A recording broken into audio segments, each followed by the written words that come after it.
meus muitos respeitados, liderados pelos portadores das tochas da memória, os representantes e as representantes dos maravilhosos sobreviventes do Holocausto. Vocês carregam as cicatrizes da perdição, mas representam a bravura do espírito que garante nossa existência. Todo ano, minha esposa e eu nos encontramos com os portadores das tochas. E todo ano nos emocionamos novamente. Ontem encontramos as pessoas cujas histórias pessoais ouviremos em breve. Entre eles, o professor Aryeh Drost, nosso amigo de décadas, um renomado cirurgião no Hadassah. E não sabíamos, Aryeh, não sabíamos o inferno que você passou. E não sabíamos que, como criança, você sobreviveu ao inferno, disfarçado de menino polonês católico. Você não nos contou, mas é importante que você e seus amigos e amigas contem a história para o nosso povo, para as gerações futuras. Vocês nos emocionaram até as lágrimas ontem. E isso nos levou, a mim e a minha esposa, de volta a outro momento emocionante. Há 3 semanas, durante uma visita diplomática importante à Hungria, estávamos à beira do rio Danúbio e esse lugar me mostrou, de forma aguda e incomparável, o caminho inimaginável que percorremos do Holocausto à ressurreição. Diante de nós estava o memorial dos sapatos, um memorial arrepiante. Dezenas de pares de sapatos de ferro enterrados na margem do Danúbio, um testemunho silencioso do destino de milhares de judeus húngaros, homens, mulheres, crianças. Eles foram levados à força para a margem do rio. E lá os malditos colaboradores com os nazistas atiraram neles e os jogaram nas profundezas do rio. E tudo o que restou, foram os sapatos deixados para trás.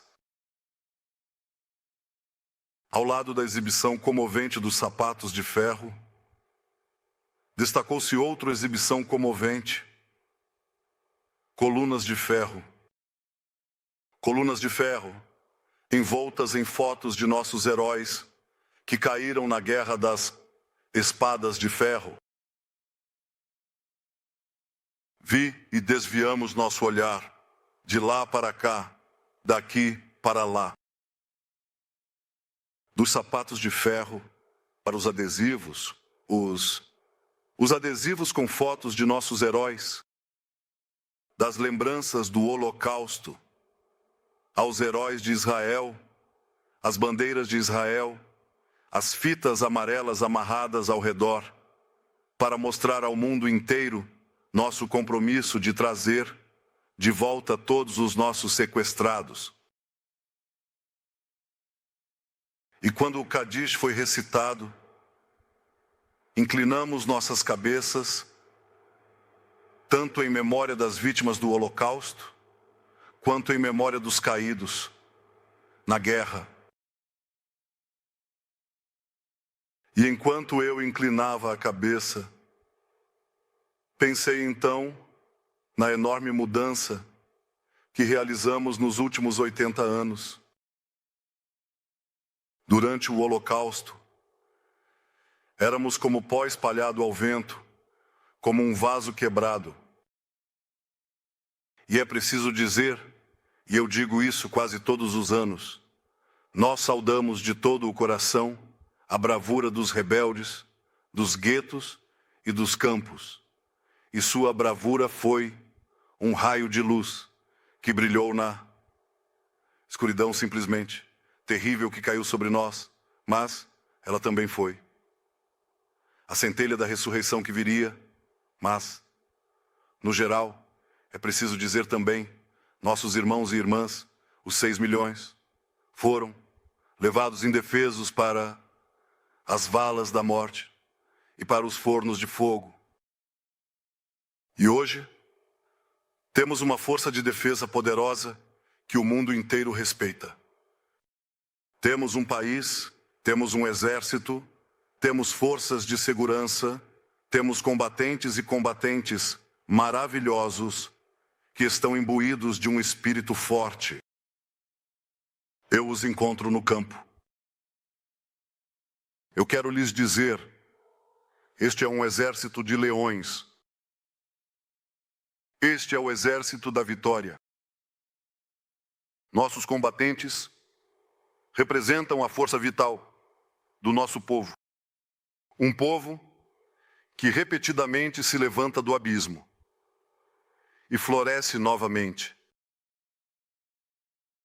1 ano e meio após o terrível ataque terrorista de 7 de outubro, estamos sistematicamente esmagando o jugo do eixo do mal. Não esquecemos nem por um momento as atrocidades cruéis cometidas por nossos inimigos. No início da guerra, o primeiro-ministro da Alemanha, o chanceler da Alemanha, o chanceler Scholz, visitou aqui e depois de ver as atrocidades, ele também viu o vídeo. Ele me disse, os assassinos do Hamas são exatamente como os nazistas. E de fato, eles são exatamente como os nazistas. Como Hitler, como Haman, eles querem matar, destruir e exterminar todos os judeus. E declaram abertamente sua intenção de destruir o Estado judeu. Isso não vai acontecer. Estamos determinados a destruir os monstros do Hamas, os monstros que causaram a atrocidade mais cruel contra nós, desde o Holocausto. Não haverá um califado islâmico com um exército terrorista em nossa fronteira, nem no sul, nem no norte, nem na Judéia e Samaria. Meus respeitados cidadãos de Israel, o dia do Holocausto é um marco destacado em nossos esforços para erradicar aqueles que buscam nossa destruição, trazer de volta todos os nossos sequestrados e estabelecer nossa existência por gerações em nossa pátria. Há um ano, exatamente há um ano, eu estava neste lugar. Falei com firmeza contra elementos na comunidade internacional que tentavam amarrar nossas mãos. Eles nos alertaram que se entrássemos em Rafah, eles nos imporiam um embargo de armas. Eles até mesmo cumpriram essa ameaça. Naquela ocasião, eu disse aos nossos interlocutores, nos Estados Unidos, nosso aliado, eu disse a eles que, como primeiro-ministro de Israel, na nação do povo judeu, ao longo de milhares de anos, o povo que passou apenas algumas décadas atrás pelo Holocausto, com assassinos cruéis, não amarrarei nossas mãos e ninguém nos impedirá de nos defendermos. Estamos entrando em Rafah, eu disse, porque isso é uma condição necessária para a vitória na guerra. Se precisarmos ficar sozinhos, ficaremos sozinhos. Se precisarmos lutar com unhas e dentes, lutaremos com unhas e dentes, mas de forma alguma, de jeito nenhum, desistiremos da missão de vitória. Aos meus colegas no gabinete, eu disse: Israel não é um Estado vassalo, um Estado que aceita ditames, que colocam sua existência em risco. Um Estado assim simplesmente não sobreviverá no turbulento Oriente Médio. Portanto, nenhuma pressão e nenhuma decisão nos impedirá de acertar as contas com os bárbaros piores, tão ruins quanto os nazistas que massacraram, estupraram e sequestraram nossos entes queridos. No auge do dia do Holocausto, exatamente um ano atrás, exatamente neste dia, nossa operação em Rafah começou. E esse foi de fato um ponto de virada significativo na guerra. Graças à bravura de nossos incríveis combatentes, tomamos o controle da Rota Filadélfia. Matamos milhares de terroristas, eliminamos os arquitetos do massacre Yahya Sinwar, Deif, Ania e, claro, o tirano Nasrallah. Colocamos o Hezbollah de joelhos, criamos as condições para a queda do regime de Assad e atingimos duramente o Irã. E como prometi 2 dias após o início da guerra, mudamos a face do Oriente Médio.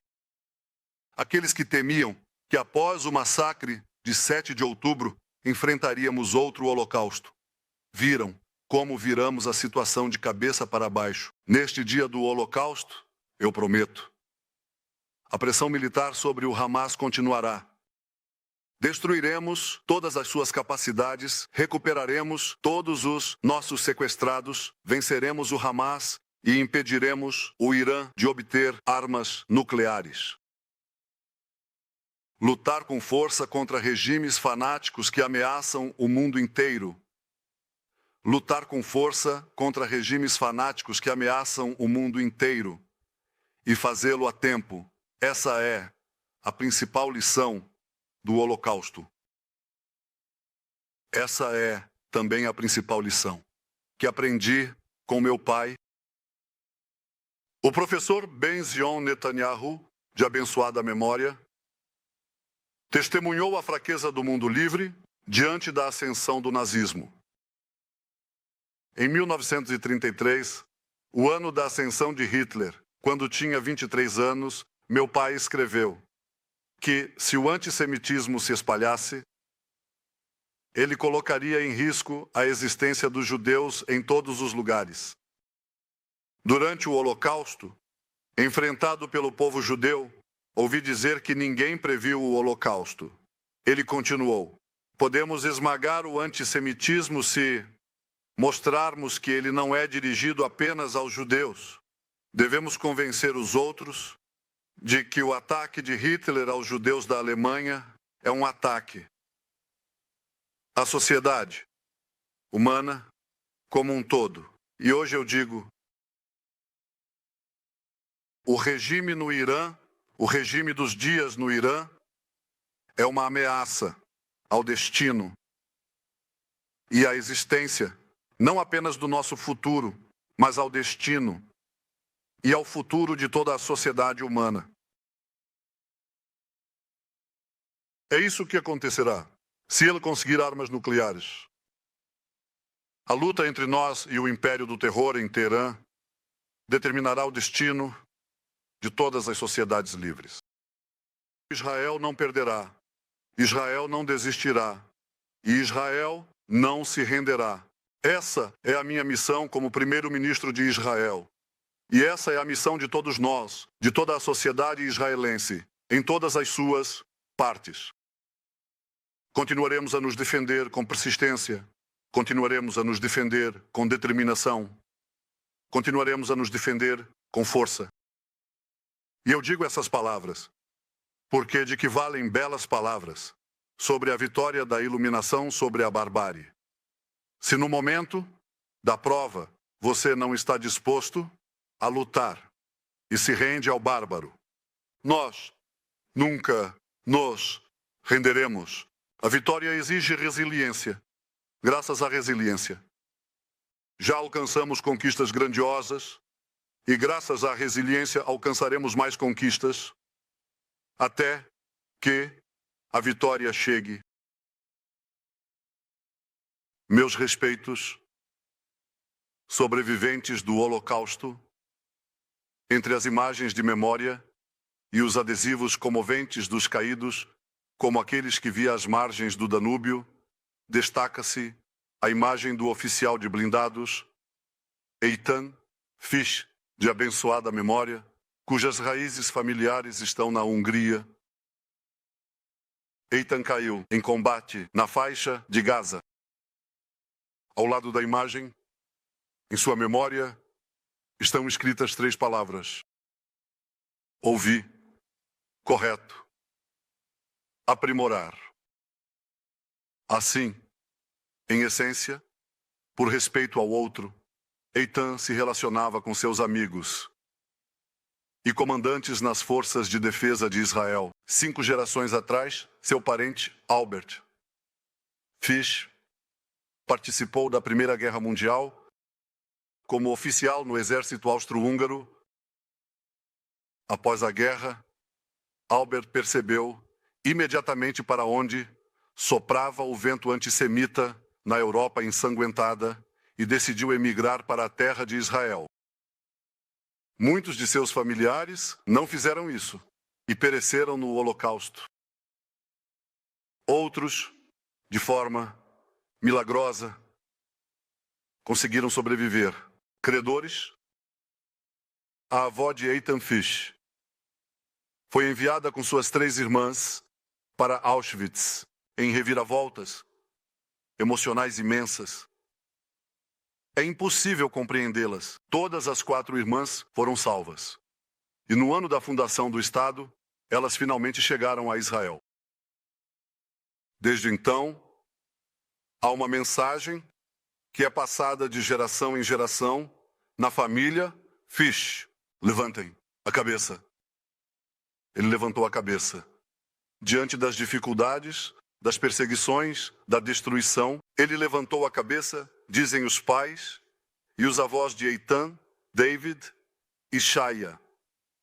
Após a queda de seu filho herói na batalha, ele levantou a cabeça, dizem 5 gerações de bravura, holocausto e renascimento do exército austro-húngaro ao exército de defesa de Israel. Aqui, em Jerusalém, inundada de luz, todos nós levantamos a cabeça, ergueremos a postura, manteremos o olhar nos desafios à nossa frente, acreditaremos na justiça do nosso caminho e diremos, juntos, que ficaremos de pé, juntos lutaremos e com a ajuda de Deus, juntos venceremos.